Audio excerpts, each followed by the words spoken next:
Une heure avec Samuel Amédro. Une émission de Frédéric Casadessus.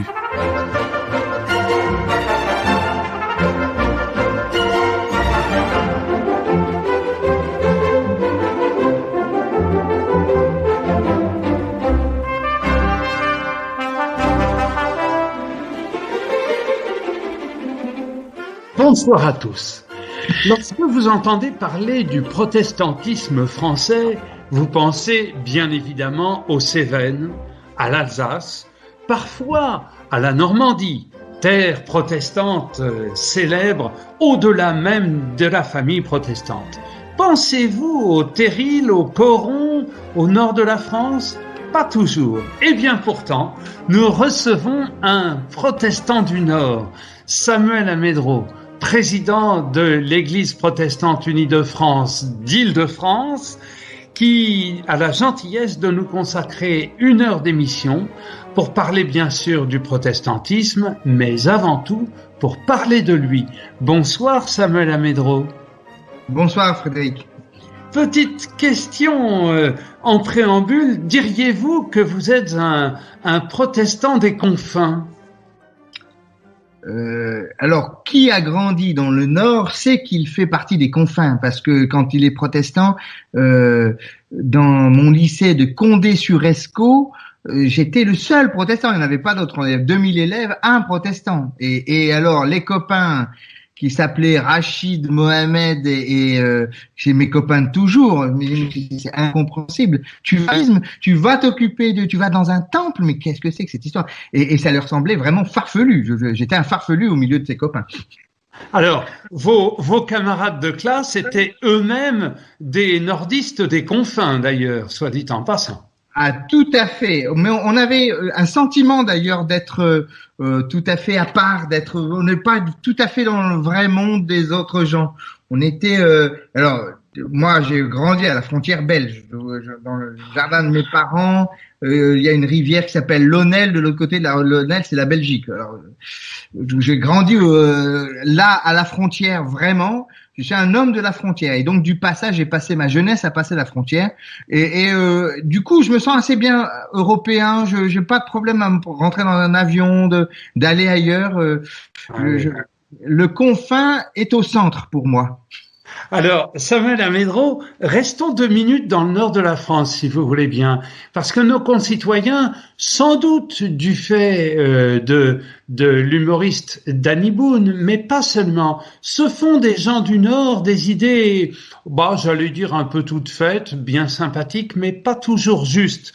Il me semble d'abord qu'il existe une particularité dans le nord de la France, particularité notamment celle de la pudeur et d'une forme de réserve que l'on voit souvent dans les maisons. Pierre Mauroy disait que la pièce qui donne sur la rue dans les maisons bourgeoises est une pièce où l'on ne va pas parce qu'on ne se montre pas. Est-ce que vous partagez ces propositions ?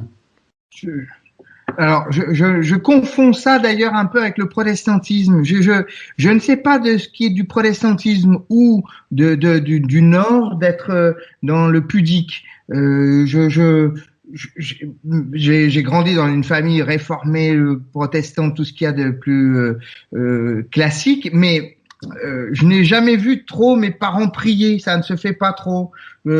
Quand ils priaient plus de 30 secondes, c'est qu'ils récitaient le Notre Père, quoi. On ne montre pas ces choses-là, ça se fait dans le secret de la chambre.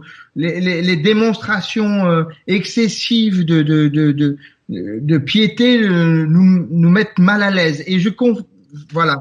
Et surtout on se fait pas des grandes embrassades tout de suite. On attend un peu. On n'est pas pressé pour ça. Mais une fois que c'est fait, une fois le lien est établi, il ne se casse pas.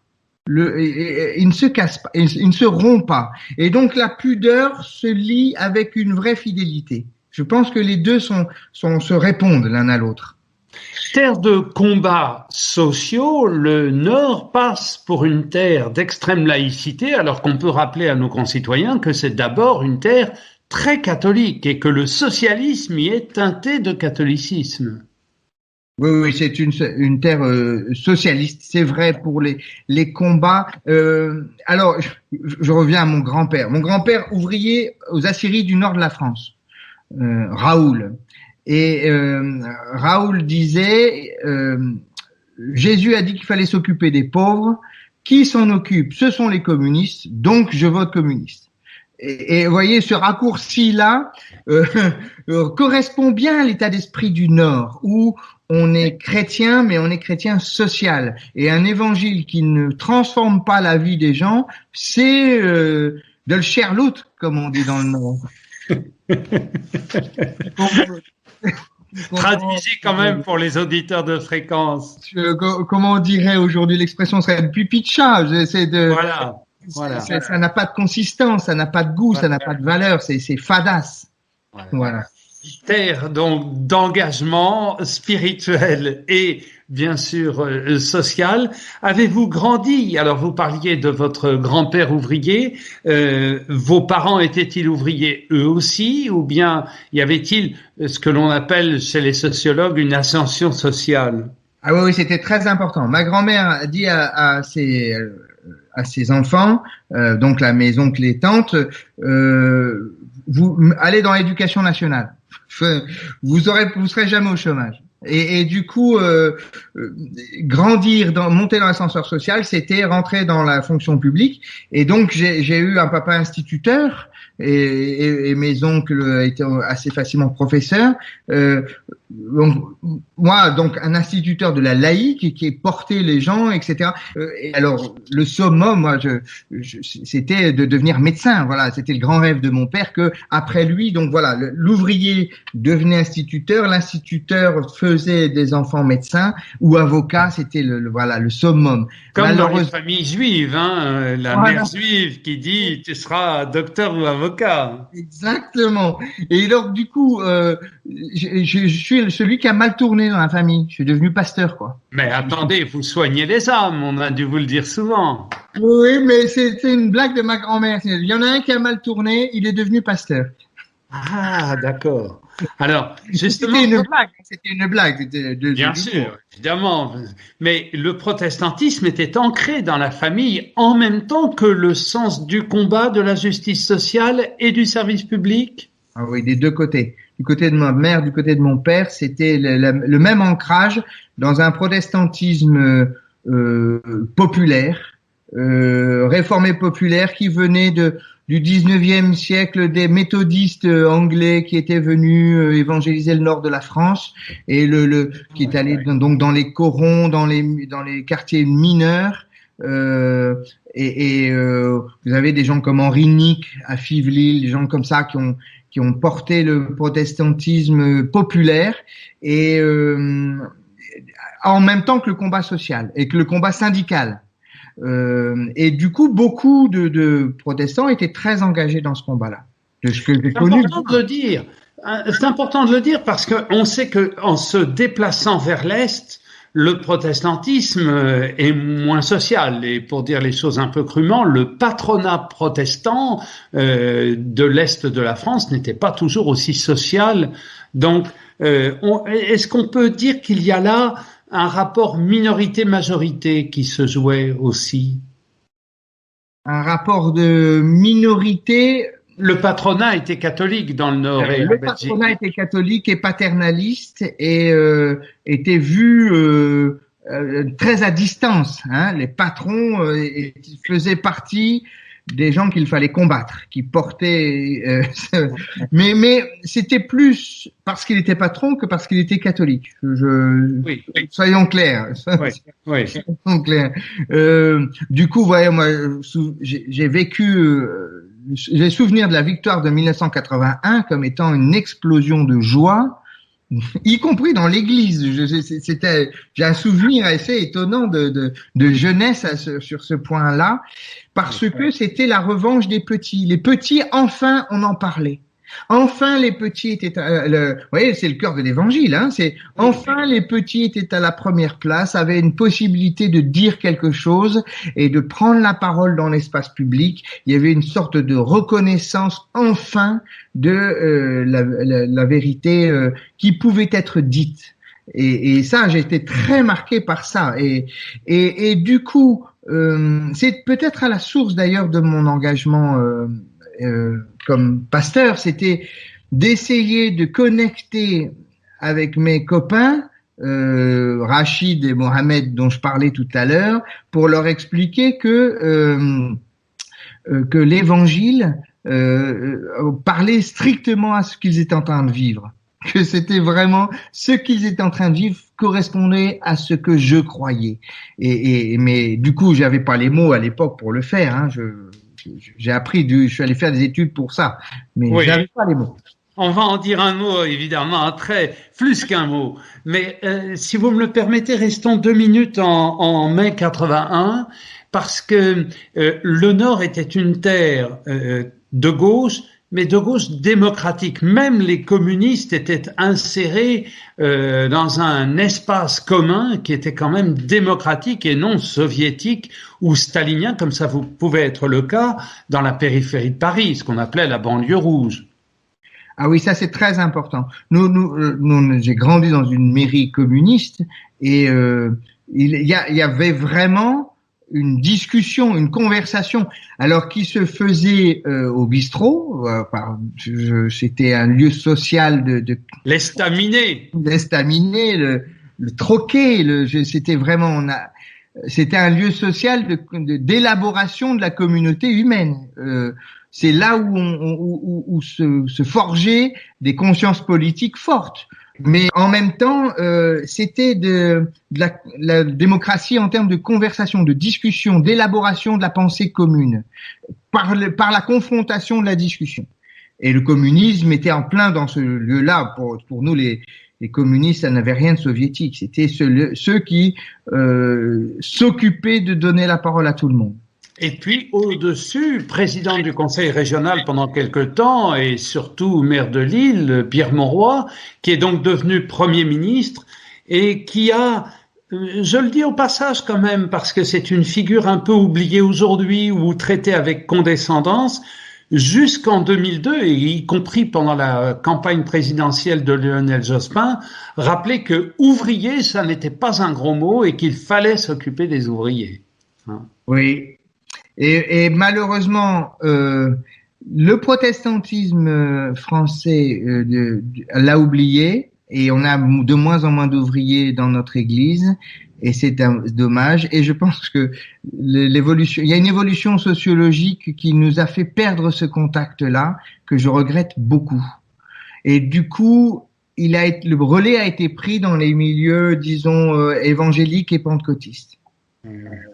Et là, il y a maintenant un sentier qui va devenir un chemin que nous allons arpenter avec vous, Samuel Amédro.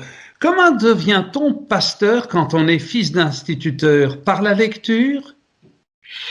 Alors, la lecture, ça fait partie je crois que c'est un virus qu'on prend ou qu'on ne prend pas. Il y a des gens qui aiment lire et des gens qui n'aiment pas lire, mais ça n'a rien à voir avec. Je pense, c'est pas ça mon cheminement. Mon cheminement à moi, c'est les éclaireurs unionistes, c'est ma patrouille, c'est donc la paroisse, mais normal, vraiment tout ce qu'il y a de plus basique. Je me suis ennuyé au culte comme tout le monde, des heures et des heures on y allait parce qu'on y allait, parce que c'était pas un choix à l'époque. Beaucoup ennuyé. J'étais très intrigué par ce vieux monsieur en robe noire qui venait là, qui rentrait dans ce temple de Valenciennes. C'était bizarre pour moi. Mais quand même, mon grand-père qui prêchait en patois, c'est quelque chose. C'est un souvenir. Les parents engagés, fidèles, qui avaient toujours quelqu'un à manger à la maison parce qu'il fallait partager. C'était où l'évangile se partageait dans l'assiette d'abord. Et c'est comme ça que ça devait se vivre. Et puis les éclaireurs unionistes où on apprend à connecter, c'est l'adolescence, c'est les questions de fond avec une amitié, une fraternité, une construction de projets communs et donc tout est né dans ces lieux-là avec la conviction qu'il fallait que je rende quelque chose que j'avais reçu et qu'il fallait que j'apprenne à le faire en cherchant les mots qui convenaient. Ah oui. L'étude était une manière pour moi de trouver les mots qui convenaient. Un protestantisme en action, ça ne veut pas dire un protestantisme en œuvre. C'est une question. Non, mais alors il y a deux psychologies. Il y a des gens qui agissent pour prouver, pour montrer, pour mériter, et puis il y a des gens qui agissent pour remercier, pour dans la gratitude, pour rendre, parce qu'ils ont reçu. Et tout le protestantisme se joue sur cette bascule-là. Pardon. Mais un évangile qui n'agit pas, qui ne se concrétise pas, c'est ce qu'on reproche aux chrétiens d'être des verbeux. Voilà, de se contenter de parler et de ne pas ancrer sur le réel de la vie des gens. Et c'est du coup un évangile de façade et d'ordre social, on pourrait le dire comme ça. C'est, je le dirais même pas comme ça. Je dirais c'est un mensonge. C'est un mensonge. De la parole qui ne se transforme pas en acte, qui ne change pas le monde, qui ne transforme pas la réalité, c'est un mensonge. C'est du verbeux, c'est la trahison de la parole. L'évangile de Jean commence comme ça. Au commencement était la parole était avec Dieu, la parole était Dieu, et le monde ne l'a pas reconnue, mais la parole s'est faite chair, c'est-à-dire qu'elle est devenue acte, elle est devenue réelle. Et c'est ça l'enjeu du christianisme, c'est de rendre la parole réelle, rendre le Christ présent dans la vie des gens. Il n'y a pas d'autre enjeu que celui-là. Et si la parole ne s'ancre pas dans le réel, c'est un mensonge. On fait semblant, on se paye de mots, on est dans la futilité, dans la vanité, la buée, ce que disait le Coëlette, hein, vanité des vanités, toutes les vanités. C'est les mots c'est quand on comprend. C'est ce dont on accuse les hommes politiques souvent d'ailleurs, c'est d'avoir des paroles, ce que chantait Dalida, paroles. C'est des mots en l'air, quoi, des mots en l'air. Eh bien, le christianisme, ça doit être l'inverse, une parole faite chair. Samuel Amédro, vous êtes devenu étudiant en théologie pour devenir pasteur très jeune, ou bien est-ce que vous avez conduit préalablement des études supérieures au sortir du bac avant de bifurquer vers la théologie? Pour dire la vérité, mon père n'y croyait pas. À vos études ou à Dieu? À ma vocation. Mon père, président de conseil presbytéral de la paroisse de Valenciennes à l'époque, avait déjà un frère pasteur, donc il connaissait la chose de l'intérieur. Et vous dites ça avec un esprit qui consiste à dire il s'en méfiait un peu. Il s'en méfiait un peu des pasteurs. Et il s'en est toujours méfié d'ailleurs. Et mon père a dit d'abord. Il rêvait que je sois médecin. C'était le rêve je vous ai expliqué tout à l'heure. C'était le rêve de la famille qu'il y ait des médecins comme ça. On continuait l'ascenseur social. Et donc, quand j'ai dit que je voulais être pasteur, je l'ai dit, j'étais en seconde ou en première, assez jeune. Hein, ah oui, c'est une vocation précoce. Oui, je le savais tout de suite ce que je voulais faire. Et il m'a dit, et un vrai métier d'abord. Ce qui est formidable. La réponse de mon père est un vrai métier d'abord. Donc ça veut dire que pour lui être pasteur, c'est pas un vrai métier. Voilà, on est dans le verbeux, hein, c'est parole. Voilà. Et il fallait que je connaisse la vraie vie des vrais gens, selon lui. Ce que c'est qu'une fiche de paye, ce que c'est que un syndicat, ce que c'est que commencer sa journée, pointer. C'était ça qui était important pour. Ce n'était pas idiot, remarquez comme objection. Très intelligent parce que il faut qu'un pasteur connaisse ce que c'est que la vraie vie des vrais gens.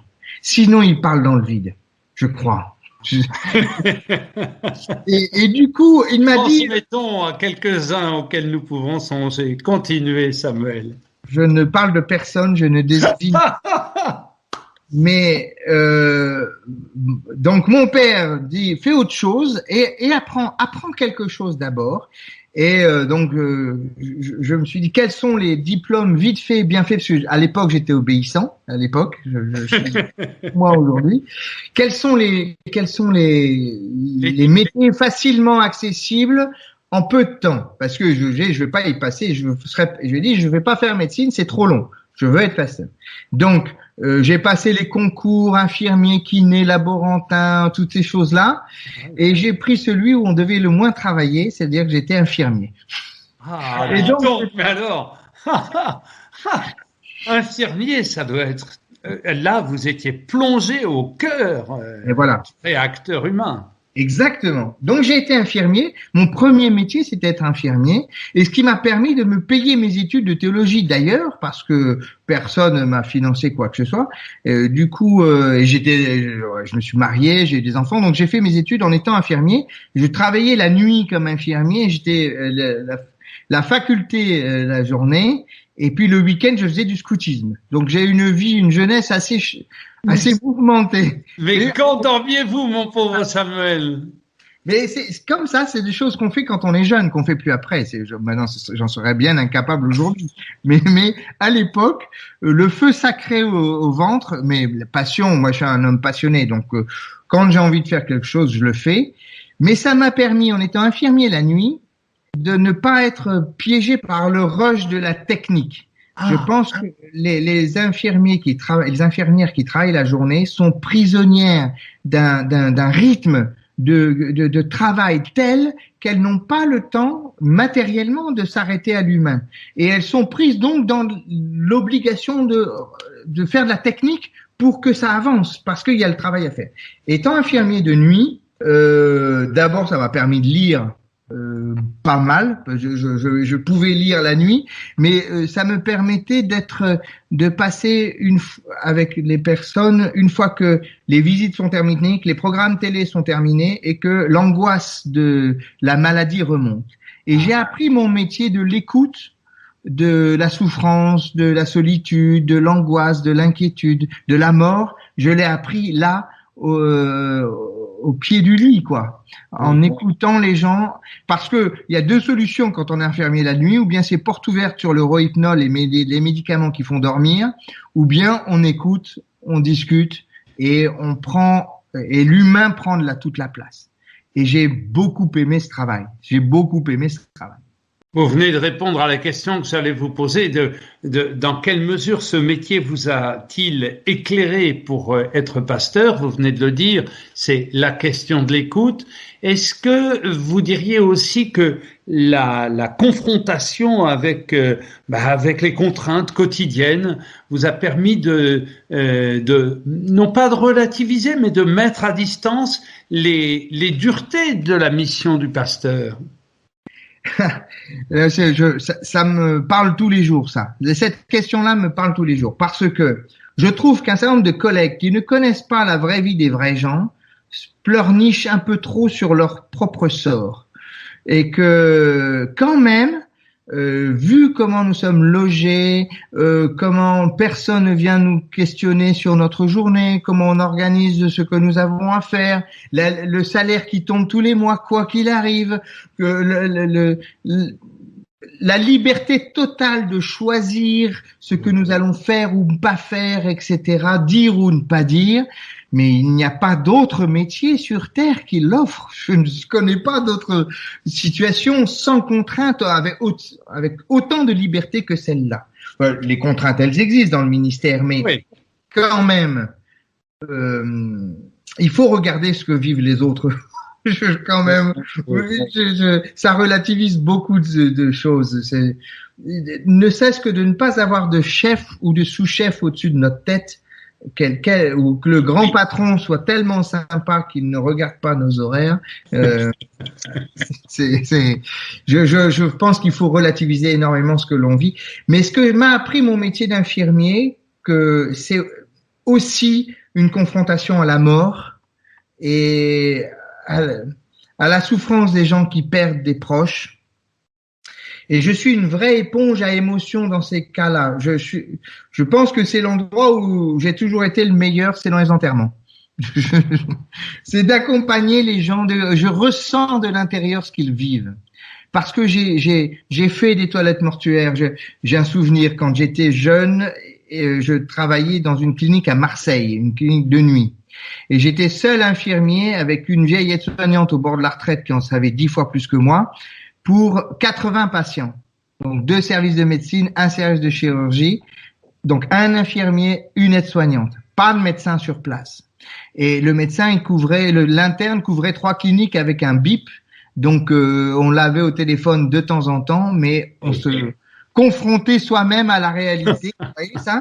Et donc au bout du 3e mort dans la même nuit, où on appelle la famille, où on fait tous les soins, les derniers soins, etc. On apprend à apprivoiser ce moment-là sans angoisse et être disponible pour les gens qui, eux, vivent la mort d'un proche. Et donc de pouvoir mettre le mort à distance soi-même et être disponible pour les vivants, j'ai appris mon métier là à la dure, je vais dire, à la dure. Bien sûr. C'est une formation sans pareil. Pardonnez-moi de poser cette question très triviale, mais que faisiez-vous à Marseille en venant des environs de Valenciennes? Donc, fini mes études d'infirmier, quand même entre deux, j'ai fait mon service national en tant qu'objecteur de conscience dans le scoutisme. Donc j'ai passé 2 ans de ma vie à faire du scoutisme. Donc j'ai eu un service national d'une grande difficulté aussi. Et je suis descendu dans le sud. Et c'est là où j'ai rencontré ma Cévenole de femme, puisque j'étais à Alès. Ah. Donc, j'ai découvert les Cévennes, le protestantisme cévenol. J'ai ouvert mon champ de vision à une autre manière d'être. Et du coup, bon voilà, j'ai travaillé à Marseille, je faisais mes études à Montpellier, et au milieu, j'avais ma femme et mes enfants aussi. Voilà. Alors, parlons un peu d'église, Samuel Amédreau. Lors d'une cérémonie officielle, si ma mémoire ne me trahit pas, dans la cour des Invalides, Laurence Lumberger, que j'ai au passage plaisir à saluer ici, m'annonçait qu'il allait quitter la présidence de l'Église d'Île-de-France pour s'occuper d'une paroisse située non loin de la gare de l'Est, et croyant lire ou lisant, je ne sais pas, dans mes yeux, la surprise, il me dit, vous savez, j'appartiens à une église où on peut passer d'un endroit à la fois prestigieux à un endroit tout à fait local. N'est-ce pas, Samuel Amédreau, justement la richesse première de l'Église protestante unie de France, d'offrir non pas du mouvement, mais des regards différents sur la société. Petite précision, Laurence Lumberger était président du Conseil national de l'Église protestante unie. Où l'on voit, comme dirait l'autre, mon inexpérience. Pardonnez-moi, Samuel. Non, mais donc il est responsable national. Je ne suis que le provincial de l'étape. Mais ce qui ne gâche rien, c'est qu'il n'y a aucune hiérarchie entre nous. C'est de cela que je voulais parler un peu. Et c'est l'originalité. Je suis pas sûr que ce soit la première richesse de l'Église, mais c'est son originalité, sa manière d'être différente des autres églises. C'est-à-dire que il y a des églises, des sociétés humaines qui sont construites sur un mode pyramidal, et donc sa carrière, c'est de monter dans la pyramide. Oui. Selon le principe très connu de Peters, un certain nombre de gens bloquent les mondes, vous voyez, et puis quand on atteint son niveau d'incompétence, on embête tous ceux qui sont en dessous. Je ferai bien un commentaire, mais vous allez encore dire que vous ne parlez de personne. Je ne parle de personne. Donc ça, ce sont des organisations humaines qui fonctionnent de manière pyramidale. Il y a des organisations humaines qui fonctionnent de manière purement en réseau. C'est-à-dire que ils ont la prétention de ne pas avoir de hiérarchie du tout, de ne pas avoir de responsabilité et où chacun est autonome dans son coin. Et d'une manière avec du fédéralisme un peu éclaté, vous voyez. Oui. Eh bien, notre Église fonctionne ni l'un ni l'autre, bien au contraire. C'est donc revendication de la véritable vie de l'Église se joue au niveau du local. Et donc une pyramide renversée où le plus important c'est quand l'évangile est annoncé et Christ est rendu présent dans la vie des gens, donc au plus proche du réel de la vie des gens. Donc il n'y a pas d'église, il n'y a pas d'église locale et il n'y a pas de ministère plus important que le ministère local dans la paroisse. Et ça pour moi c'est une conviction qui oriente mon ministère. Moi qui suis monté dans l'institution, ça n'a pas d'autre sens que d'être au service du local, mais en même temps, il y a une structure de décision qui est collective et élective, qui dit que à un moment il y a des figures d'autorité aussi. Et Laurent Schlumberger est ou Emmanuel Sebolt aujourd'hui sont des figures d'autorité qui ont une mission de déterminer une vision qui emmène l'Église quelque part et d'essayer dans une sorte de leadership qui conduit l'Église par le synode, donc par la discussion, toujours chez nous, toujours la discussion, toujours le débat. Voilà. Alors, comme on dit, deux protestants, ça fait 3 idées différentes. Exactement. Malheureusement, ça ne peut plus se faire au bistrot, mais discussion synodale nécessaire et vision, un leadership qui emmène les gens quelque part, qui emmène l'Église quelque part.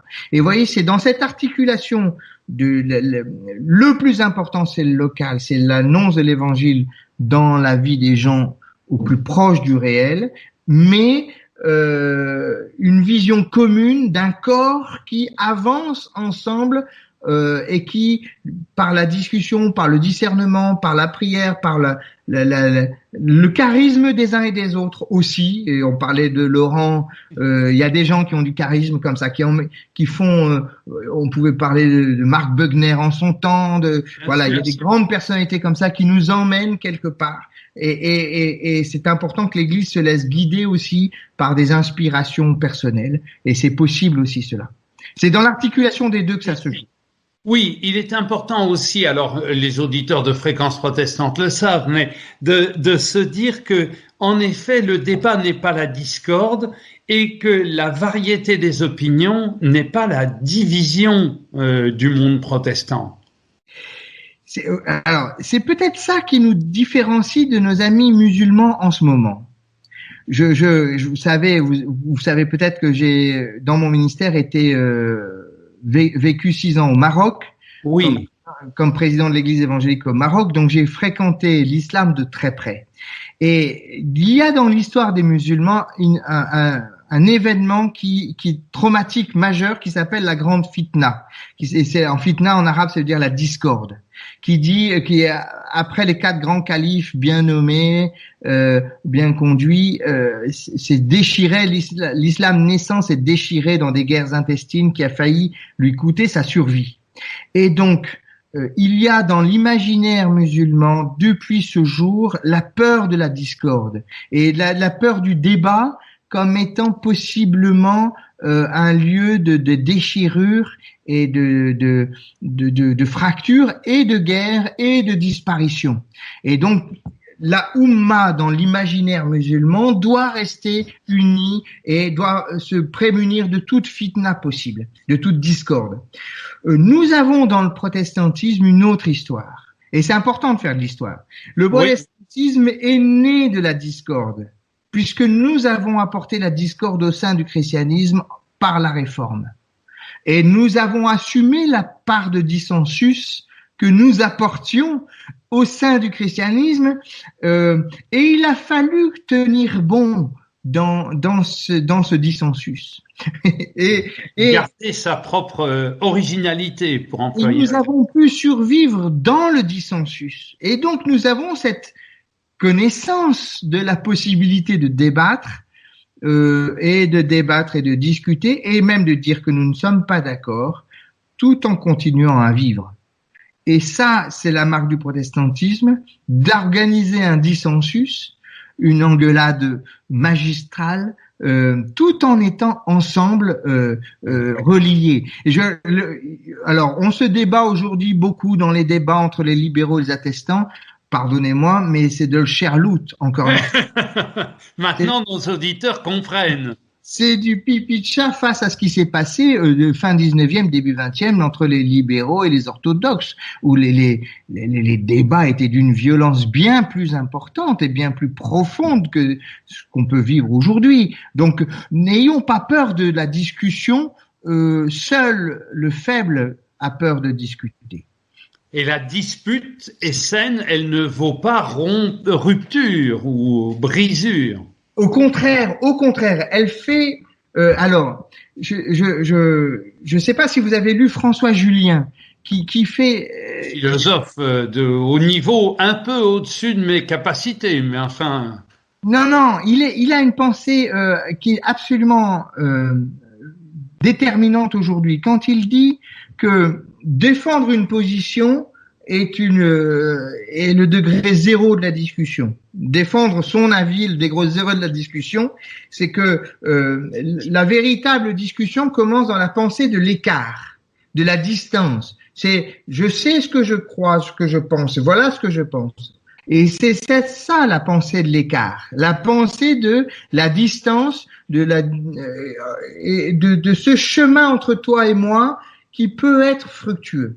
Et c'est cette pensée-là qui m'a amené à inventer ce que nous avons appelé les rendez-vous de la pensée protestante, qui une fois par an rassemble des théologiens et des doctorants de toutes les facultés protestantes francophones, donc aussi bien les adventistes que les évangéliques, que les réformés, etc., pour du débat sur la pensée de l'écart, en pensant que la discussion était fructueuse. C'est parce qu'on mettait plusieurs cerveaux au même endroit, qui acceptaient la règle du jeu de penser la différence, que quelque chose de neuf pouvait naître de cette pensée-là, de cette discussion-là. Et là, alors cette année encore, nous allons discuter sur l'autorité des Écritures.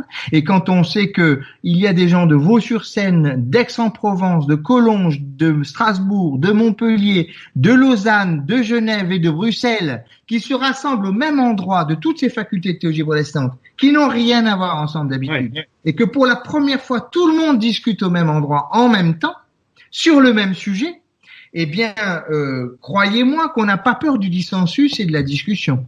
Il faut être assez solide dans ses baskets pour oser cette discussion. Merci de ce tableau, Samuel Amédro, parce que ça nous permet d'aborder les questions sociales maintenant et politiques au sens le plus noble du terme.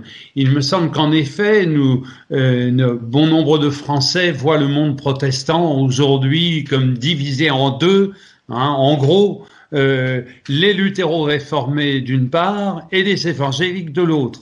Et on leur laisse penser d'ailleurs que les uns se réduisent comme peau de chagrin, et j'emploie le terme à dessein, et les autres se déploient d'une manière tout à fait prospère.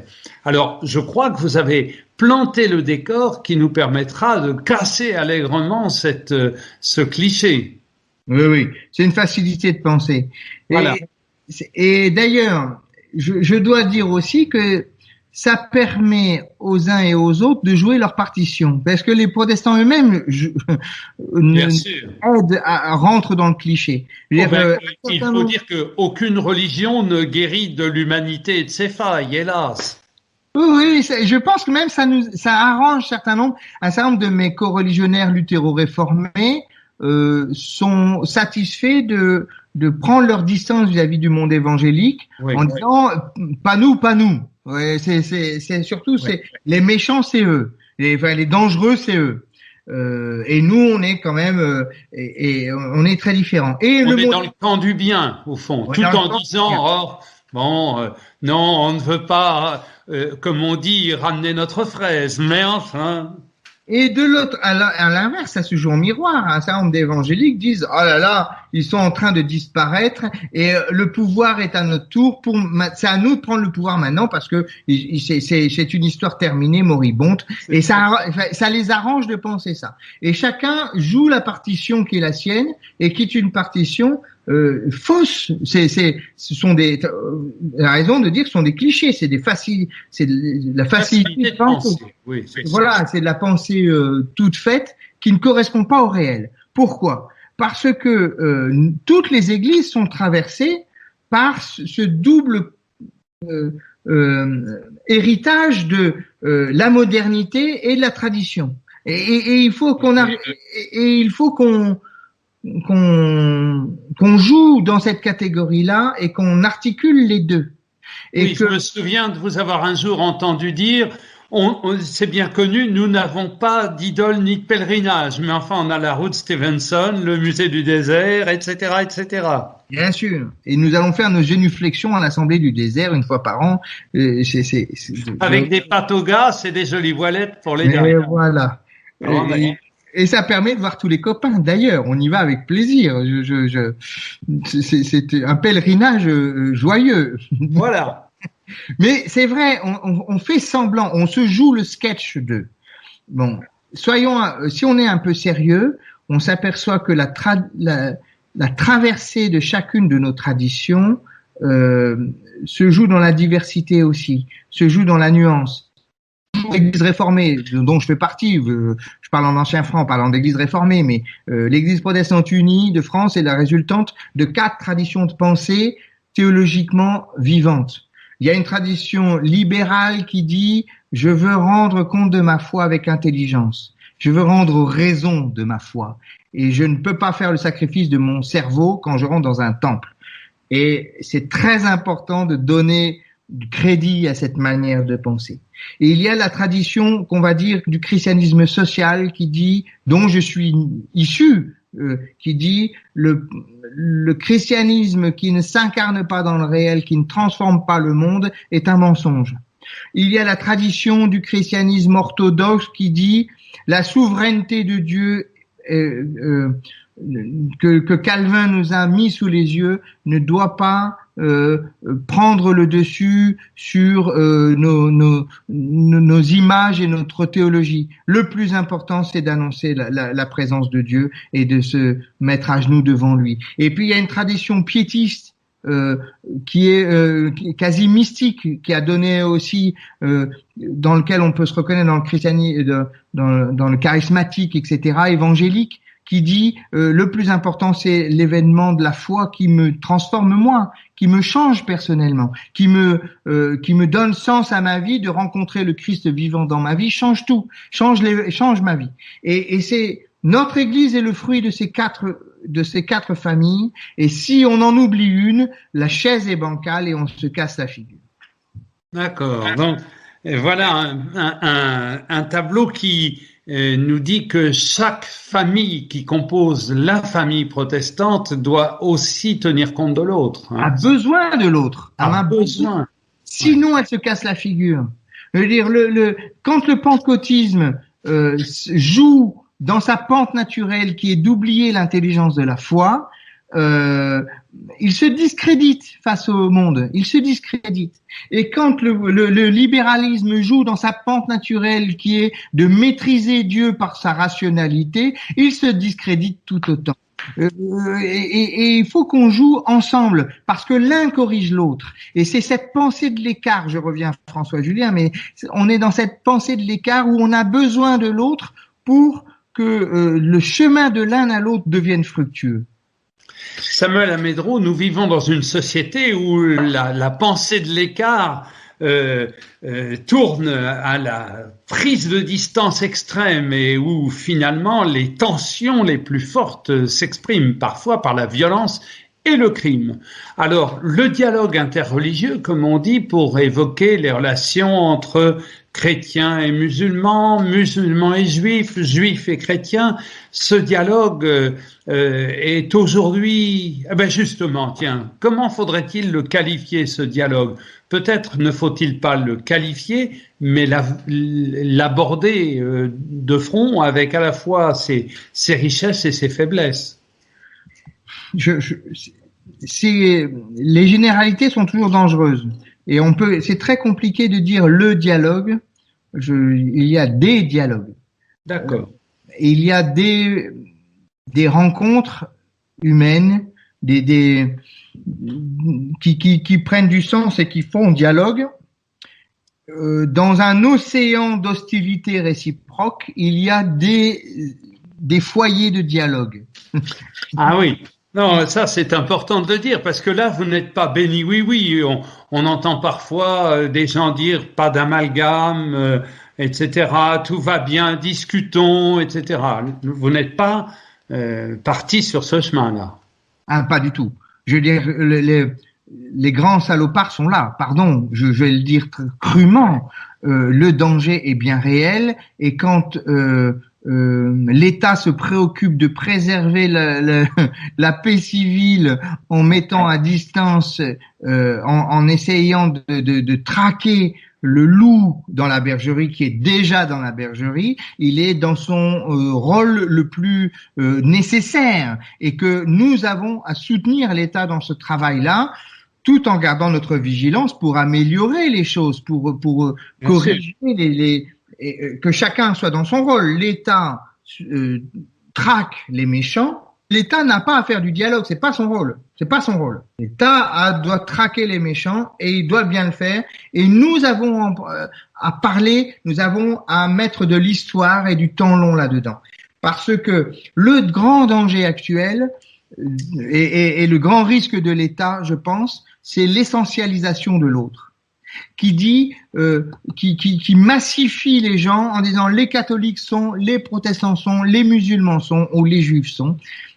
On essentialise l'autre on pense dire l'être même de l'autre et qu'on ne connaît pas. Qui oui. Peut dire faire le tour de l'identité d'un autre et au mépris de l'histoire. Ce qu'on peut dire et ce qu'on doit dire et que les religieux doivent dire, c'est que le dernier mot de l'histoire de l'islam n'a pas été dit.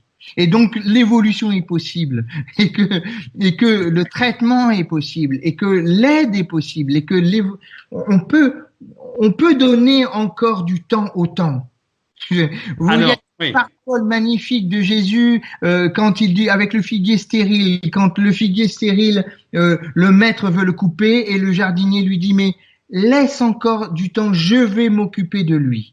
Et donc moi j'aimerais dire à l'État laisse encore du temps à l'islam. Moi, chrétien, je vais m'occuper de lui, je vais prendre soin de lui, et peut-être que à l'avenir, il donnera du fruit qu'il est capable d'amener. Moi, qui ai vécu au milieu des musulmans, je le connais suffisamment pour savoir toute l'intelligence, pour avoir non pas du respect, mais de l'estime pour la foi de l'autre, pour sa foi, qui n'est pas la mienne. Vraiment, on est sur des plans différentes.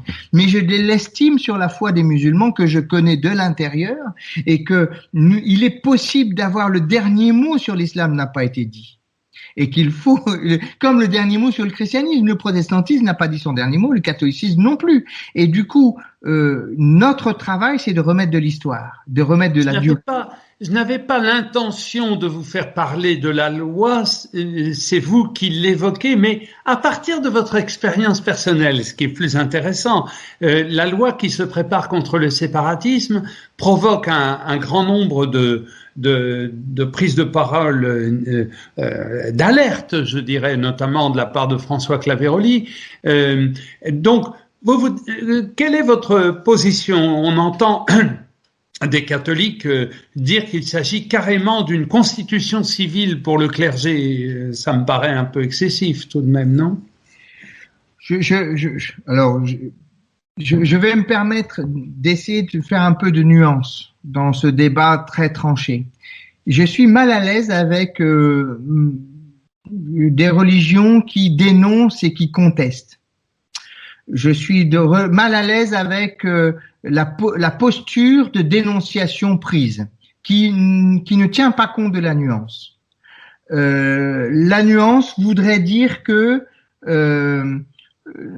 nous soutenons un projet qui est de l'ordre du bien commun, qui est de mettre à distance les méchants, et qu'il faut les traquer, les dénoncer, parce qu'ils sont là et ils sont vraiment là, et qu'il faut pas être naïf devant la dureté de la chose. Ce que je constate avec un peu un peu de gêne, c'est que quand le protestantisme se met à contester cette loi, il ne pense qu'à lui-même. C'est-à-dire qu'il est centré sur ses propres préoccupations d'association cultuelle et il ne voit pas le loup dans la bergerie qui est juste là à côté. Et donc il est centré sur ses propres préoccupations et il n'est pas centré sur le bien commun. Et le bien commun dit nous devrait amener de la nuance dans ce combat-là en disant nous allons proposer des choses qui améliorent la loi parce que effectivement il y a des effets collatéraux qui sont dommageables et qui peuvent être nuisibles et gênants pour nous et nous allons faire des propositions concrètes. Voilà nos propositions que nous mettons sur la table. Soyons proactifs. Ne soyons pas dans la contestation, soyons dans la proposition. Nous proposons des améliorations de la loi, mais en tout état de cause, nous soutenons le projet qui est d'œuvrer pour le bien commun. Si nous ne faisons que contester la loi, nous ne faisons que nous centrer sur nos propres préoccupations. C'est une vision qui me semble un peu étriquée du problème et que j'aimerais ouvrir et qu'on soit, nous, au service. Quand bien même nous serions persécutés dans notre foi, si c'est œuvrons pour le service du bien commun. Alors, Samuel Amédreau, c'est un peu à distance, hein. Pardon, c'est un peu à distance. Mais c'est très important ce que vous avez dit et me paraît extrêmement important. J'espère simplement que ça ne vous a pas trop éloigné de la description de votre parcours, ce qui était l'objet de cette émission, mais moi, ça m'a paru très enrichissant. Alors, une dernière question, Samuel Amédreau. À l'enfant que vous avez été, qu'est-ce que vous diriez aujourd'hui à ce petit gosse du nord de la France qui avait 7 ans, l'âge de raison, je choisis au passage. Qu'est-ce que vous lui diriez aujourd'hui? T'as vraiment du bol. Je me sens mais chanceux. Honnêtement, alors, ce que je n'ai pas dit, c'est que je suis un gamin de la DAS, moi. Je suis un gamin adopté et que donc j'ai vécu l'évangile dans tout ce qu'il a de sa dimension la plus gracieuse. Commençant ma vie au fond, dans le caniveau, le Seigneur m'a donné des parents, il m'a donné un nom que je n'avais pas, il m'a donné une famille que je n'avais pas, il m'a donné une conviction que je n'avais pas, il m'a donné une place sociale que je n'avais pas. Et du coup, je suis dans la gratitude et dans l'émerveillement du gamin, de ce qu'il est devenu par grâce. Je me dis quelle chance. J'ai rencontré quand même, j'ai mangé avec Sa Majesté Mohamed VI. J'ai vécu dans les quartiers, dans les camps de migrants de Oujda. Je suis allé d'un bout à l'autre de l'échelle sociale avec le même émerveillement de quelle chance j'ai d'être là et de vivre cela maintenant. Donc j'ai envie de dire, quand même, t'as du bol. Et du coup, si le Seigneur est venu chercher un gamin comme moi, c'est-à-dire que cette grâce-là est destinée à n'importe qui. Si moi je l'ai vécu, c'est possible pour tout le monde. Et c'est de cela dont je veux rendre compte. Merci infiniment, Samuel Amédreau, de nous avoir dit tout cela. C'est une grande chance aussi pour nous de vous avoir. Merci infiniment et belle fin de soirée à vous. Au revoir. Merci beaucoup. Au revoir.